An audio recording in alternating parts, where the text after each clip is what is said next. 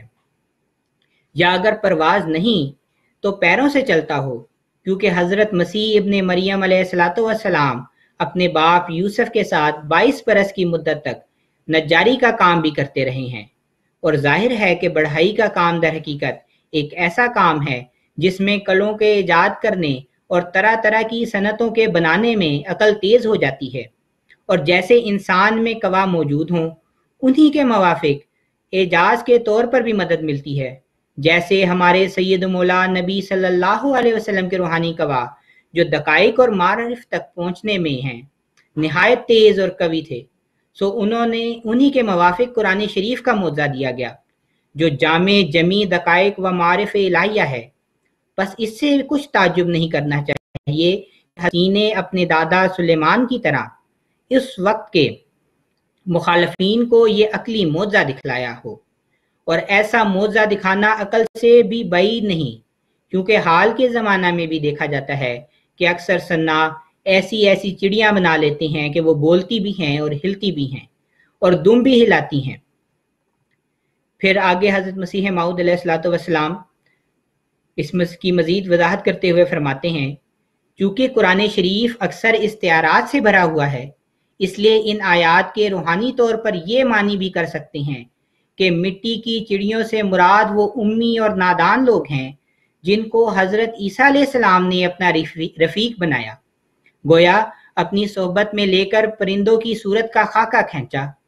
پھر ہدایت کی روح ان میں پھونک دی جس سے وہ پرواز کرنے لگے۔ وآخر دعوانا الحمدللہ رب العالمین۔ اگر آپ کو ہماری ویڈیو اچھی لگی ہو تو ہماری حوصلہ افزائی کے لیے ویڈیو کو لائک اور شیئر کریں، اور ہمارے چینل کو سبسکرائب کریں اور بیل کا آئیکن بھی دبا دیں تاکہ آپ کو ہماری نئی ویڈیو مل سکے۔